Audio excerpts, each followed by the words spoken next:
Fala pessoal, tudo bem? Bem, eu trouxe algumas enquetes no meu Instagram e em vez de colar os stories, eu resolvi fazer esse vídeo explicando melhor, tá? Não só a questão da extrasístole, como as alterações da onda. Então, vamos começar vendo aqui que eu tenho dois traçados. Em cima, o traçado eletrocardiográfico, né, que avalia a atividade elétrica do coração. E embaixo, nós temos a curva de onda da saturação de oxigênio, né, a saturação parcial de oxigênio, da oximetria de pulso. E por que eu não posso esquecer de falar essa oximetria de pulso? Porque ela avalia, a partir da onda de pulso, que é o que a gente está vendo aqui, que a gente vai analisar e consegue-se pelo aparelho captar a saturação de oxigênio. Porque se não tiver pulso, eu não tenho a oximetria de pulso, tá bom? Então, primeira coisa que nós temos que ver, vou falar primeiro do traçado eletrocardiográfico. Então, a gente consegue ver nitidamente que em determinada parte do traçado, ó, até aqui, ó, ele se encontra regular. Então, nota até um determinado momento que está aqui no centro da tela, que eu já vou falar daqui a pouquinho. Importante falar que aqui nós estamos vendo a derivação AVR. Eu vou tentar ampliar um pouco mais aqui, ó, aqui no canto esquerdo da tela, né? Eu tenho a derivação AVR. Então, essa derivação está avaliando a derivação AVR, que fica aqui, ó, do lado direito, no alto, tá? E a morfologia do complexo ventricular, ou seja, o QRS, né, o chamado QRS, ele tem um padrão que é normal para a AVR, que é QR. Note que é importante eu ter isso em mente, que olha o tamanho dessa minha onda aqui. Essa minha onda aqui está muito grande, esse complexo está muito aumentado, a sua amplitude. E aí eu tenho que tomar um certo cuidado. Isso se dá, eu vou trazer para cá, ó, por causa disso daqui. Olha aqui, eu vou botar logo aqui embaixo da minha foto. Olha o que está escrito embaixo ali do meu rosto. Ali está assim, 2N. Isso é a calibração de amplitude, tá, gente? A calibração de amplitude é o que determina se o papel está sendo rodado na calibração normal. O ideal é o N, que é o normal, 10 milímetros por milivolts, que é a calibração de amplitude. Aqui, ó, está assim, 2N, ou seja, está 2 vezes o normal.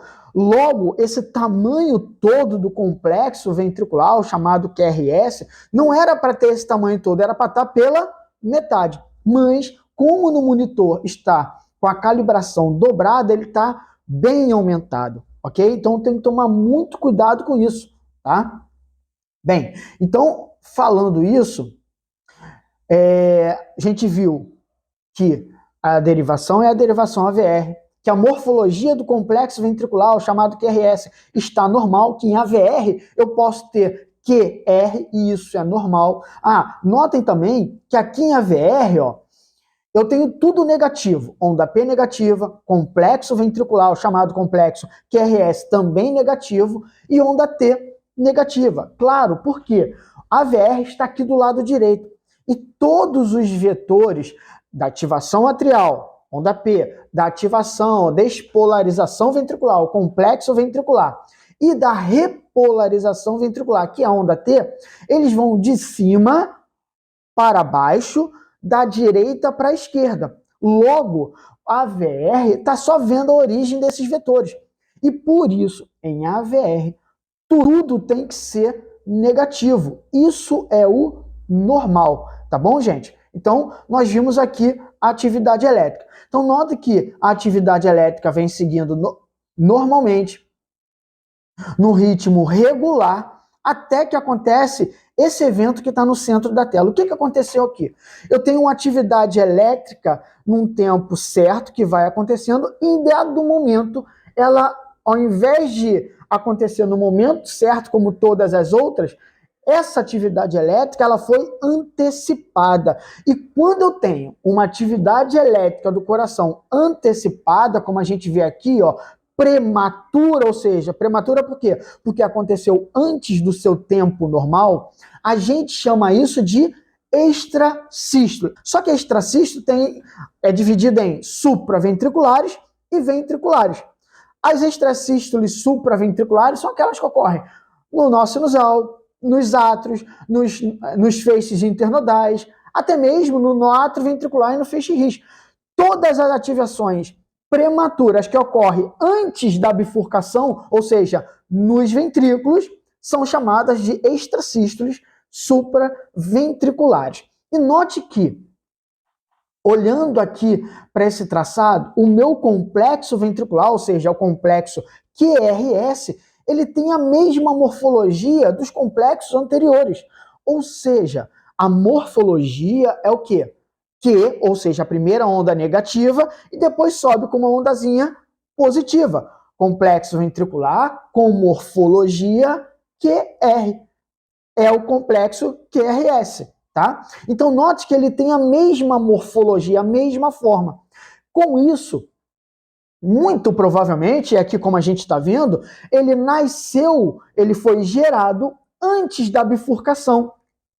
Se foi gerado antes da bifurcação dos ramos dos feixes, isso está me dizendo que é uma extrasístole supraventricular. Notem que eu não tenho onda P, poderia ser uma extrasístole atrial, mas não dá para ver onda P, tá? Aqui nessa extrasístole, e que a morfologia, complexo ventricular estreito, com a morfologia igual. Então aqui nós estamos diante de uma extrasístole supraventricular, tá bom? Foi, gente. Então isso é uma extrasístole supraventricular. Agora, a gente vai falar, ó, da onda, do traçado da saturação de oxigênio. Por quê? Note que a minha saturação, a minha curva, ela vem numa normalidade de tamanho, regularidade, da mesma forma que o início do complexo ventricular. Então aqui eu tenho uma saturação, uma curva de saturação de oxigênio, oximetria de pulso, que está regular, até que dado momento acontece esse evento. Que evento, Márcio? Ela de um tamanho X, ela ficou muito menor. E se eu diminuir aqui o tamanho, ó, olha o que aconteceu para ela ficar menor. Foi justamente depois da extrasístole. Por isso que a minha onda ficou menor. O que acontece? Eu tenho uma ativação, contração, ativação, contração. Na contração, quando o sangue é ejetado, gera a onda de pulso, que é captado pela oximetria de pulso. Quando eu tenho, e ela vem normal, até que dado momento é antecipado. Olha esse tempo de um complexo para outro. Está do mesmo tamanho? Não, está muito menor. E isso daqui faz com que a minha diástole ela fica menor. A diástole aqui é o quê? O relaxamento. Então, como o relaxamento que serve para o enchimento ventricular está diminuído, eu vou ter menos volume e quando eu ejetar na contração, vai gerar uma onda menor.